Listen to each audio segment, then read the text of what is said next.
Friends, SP कैसे बने, how to become SP. दोस्तों, यदि आप जानना चाहते हो कि एसपी कैसे बने तो दोस्तों यह वीडियो आपके लिए बहुत इम्पोर्टेंट रहेगा। तो दोस्तों, यदि हम बात करें कि एसपी कैसे बनते हैं तो दोस्तों याद रखना कि एसपी बनने के दो तरीके हैं। पहला तरीका है स्टेट पीएससी एग्ज़ाम और दूसरा तरीका है यूपीएससी एग्ज़ाम। दोस्तों, यदि आप स्टेट पीएससी एग्ज़ाम के थ्रू एसपी बनते हो तो जब आप स्टेट पीएससी एग्ज़ाम क्लियर करते हो तो सबसे पहले आप इनिशियली इंस्पेक्टर या डीएसपी पोस्ट के लिए चयनित किए जाते हो। दोस्तों, यदि आप डीएसपी पोस्ट के लिए चयनित किए गए हो तो डीएसपी पोस्ट पर सबसे पहले आपको 5 से 6 साल काम करना पड़ेगा। उसके बाद दोस्तों आपका प्रमोशन किया जाएगा और दोस्तों आप एएसपी बनोगे, यानी एडिशनल सुपरिटेंडेंट ऑफ पुलिस बनोगे। उसके बाद दोस्तों एडिशनल सुपरिटेंडेंट ऑफ पुलिस पर भी आपको लगभग 5 से 6 साल काम करना पड़ेगा और आपका फिर से प्रमोशन होगा और दोस्तों आप एसपी बन जाओगे। यानी दोस्तों यदि आप स्टेट पीएससी एग्ज़ाम क्लियर करते हो तो आपको लगभग 10 से 12 साल लग जाते हैं एसपी बनने में।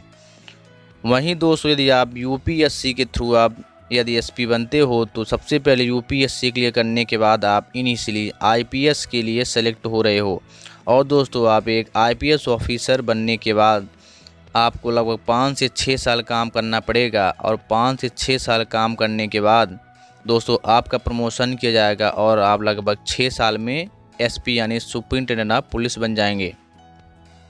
दोस्तों याद रखना कि जब आप स्टेट पीएससी एग्ज़ाम क्लियर करते हो तो आपका प्रमोशन होता है और आपका थोड़ा टाइम ज़्यादा लग जाता है, यानी 10 से 12 साल टाइम लग जाता है, तब कहीं जाकर आप एसपी सुपरिटेंडेंट ऑफ पुलिस बनते हो। वहीं दोस्तों यूपीएससी एग्ज़ाम क्लियर करने के बाद लगभग 5 से 6 साल में सुपरिटेंडेंट ऑफ पुलिस बन जाते हैं। दोस्तों यदि हम बात करें कि जो एसपी होता है उसका फ़िज़िकल स्टैंडर्ड कितना होता है तो दोस्तों जो एसपी होता है उसके लिए फ़िज़िकल स्टैंडर्ड सबसे पहले होता है रनिंग। तो दोस्तों रनिंग आपको जो 10 किलोमीटर की होती है वो 60 मिनट में कंप्लीट करनी होती है। इसके अलावा दोस्तों फ़िज़िकल स्टैंडर्ड के बारे में बात करें तो जो हाइट होती है वो 165 सेंटीमीटर होती है जो नॉर्मल कैंडिडेट होते हैं। उसके अलावा दोस्तों जो गोरखा होते हैं या फिर जो पहाड़ी एरिया से आते हैं और जो मेल कैंडिडेट होते हैं उनके लिए जो हाइट होती है वो 160 सेंटीमीटर हो जाती है, यानी दोस्तों 5 सेंटीमीटर का रिलैक्सेशन दिया जाता है। वहीं दोस्तों जो फीमेल कैंडिडेट हैं उनके लिए जो नॉर्मल कैंडिडेट हैं उनके लिए जो हाइट है वो 155 सेंटीमीटर रखी गई है और जो गोरखा होते हैं या फिर वो फीमेल कैंडिडेट जो पहाड़ी एरिया से आते हैं उनके लिए भी 5 सेंटीमीटर रिलैक्सेशन दिया गया है, यानी कि उनके लिए भी हाइट 150 सेंटीमीटर रखी गई है।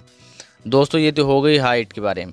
अब मैं दोस्तों आपको चेस्ट के बारे में बात करूं दोस्तों तो मेल कैंडिडेट के लिए जो चेस्ट है वो 84 सेंटीमीटर होना चाहिए और विद 5 सेंटीमीटर एक्सपेंशन होना चाहिए।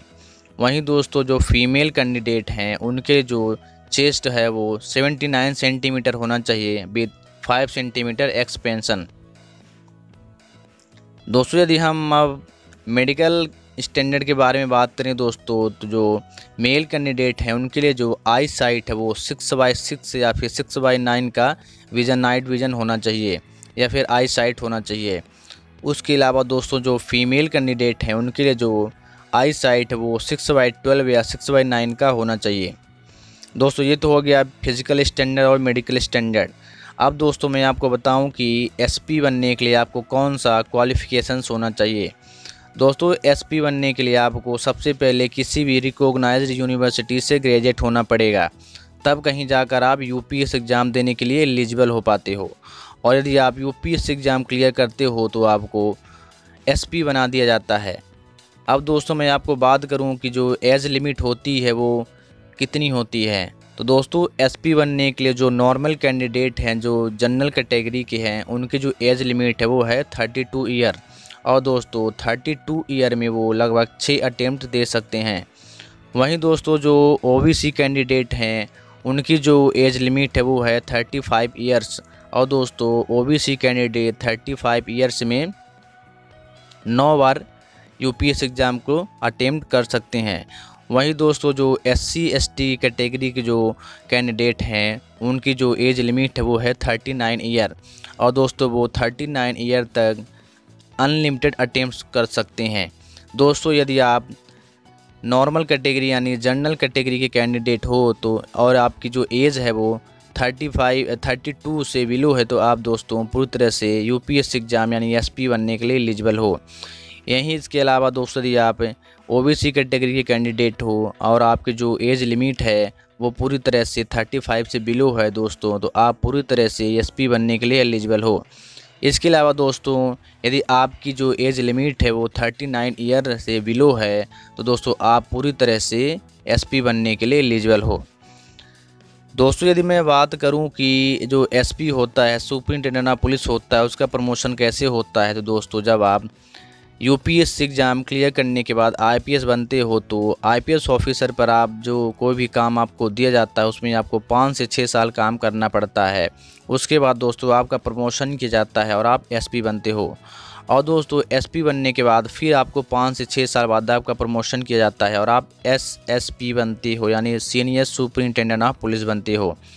और दोस्तों सीनियर सुपरिटेंडेंट ऑफ पुलिस बनने के बाद आपको जो रेस्पेक्टिव प्रमोशन किया जाता है और आप डीआईजी यानी डिप्टी इंस्पेक्टर ऑफ जनरल, उसके बाद दोस्तों आईजी यानी इंस्पेक्टर ऑफ जनरल, और उसके बाद दोस्तों कहीं कहीं एडीजीपी की पोस्ट होती है जिसे हम additional director general of police कहते हैं। और दोस्तों लास्ट में आपका जो लास्ट प्रमोशन वो होता है डीजीपी यानी डायरेक्टर जनरल ऑफ पुलिस। दोस्तों याद रखना कि जो डीजीपी होता है वो पुलिस ऑफिसर्स और इंडियन पुलिस सर्विस का जो सबसे सीनियर मोस्ट ऑफिसर होता है वो होता है डायरेक्टर जनरल ऑफ पुलिस। और दोस्तों बात करूं आईपीएस के बारे में दोस्तों, तो जो आईपीएस की जो मेन रैंक स्टार्ट होती है वो एडिशनल सुपरिटेंडेंट ऑफ पुलिस से स्टार्ट होती है यानी एएसपी से स्टार्ट होती है। दोस्तों आप याद रखना कि जो डीएसपी होता है वो पूरी तरह से स्टेट पुलिस ऑफिसर्स होता है, ना कि वो एक आईपीएस ऑफिसर्स होता है। दोस्तों जो आईपीएस की जो मेन रैंक स्टार्ट होती है वो एएसपी से होती है और आईपीएस की जो लास्ट रैंक होती है वो होती है DGP director general of police. इस प्रकार दोस्तों आईपीएस का फर्स्ट रैंक होती है वो होती है एएसपी और आईपीएस की लास्ट रैंक होती है वो होती है डीजीपी। दोस्तों यदि मैं आपको एसपी के काम के बारे में बताऊं कि एसपी क्या काम करता है तो दोस्तों इसके लिए मैं एक अलग वीडियो बना चुका हूं। यदि आपने उसे ना देखा हो तो उसे मैं डिस्क्रिप्शन में दे दूंगा, आप उसे वहां से देख लेना। फिर भी इनिशियली दोस्तों किसी भी एसपी का जब वो किसी ज़िले में तैनात किया जाता है तो उसका इनिशियल काम होता है कि अपने ज़िले में लॉ एंड ऑर्डर को मेंटेन करना। उस ज़िले में जितने भी पुलिस इंस्टीट्यूट आते हैं, जितने भी पुलिस स्टेशंस आते हैं और जितने भी पुलिस जेल आते हैं उनमें पीस मेंटेन करना, लॉ एंड ऑर्डर मेंटेन करना किसी एसपी का इनिशियल काम होता है। दोस्तों यदि मैं आपको एसपी के सैलरी के बारे में बात करूं दोस्तों, तो दोस्तों एसपी भी अपने ज़िले का एक सीनियर मोस्ट पुलिस ऑफिसर्स होता है। और दोस्तों उसकी जो सैलरी होती है बहुत सारे अलाउंसेस जैसे transportation allowance, dearness allowance, medical allowance और बेसिक पे को ऐड कर दिया जाए तो उसकी जो टोटल सैलरी बनती है दोस्तों वह 70,000 to 90,000 तक बन जाती है। दोस्तों इस प्रकार से this is all about SP. SP कैसे बनते हैं, क्या फिजिकल स्टैंडर्ड होता है, क्या मेडिकल स्टैंडर्ड होता है, दोस्तों मैंने आपको हर एक चीज़ बता दिया। दोस्तों यदि वीडियो अच्छा लगा तो वीडियो को लाइक कर देना और यदि आप मेरे चैनल पर नए हैं तो मेरे चैनल को सब्सक्राइब कर देना, साथ में बेल आइकन को प्रेस कर देना जिससे मेरे हर एक वीडियो का अपडेट आप तक आता रहे। धन्यवाद।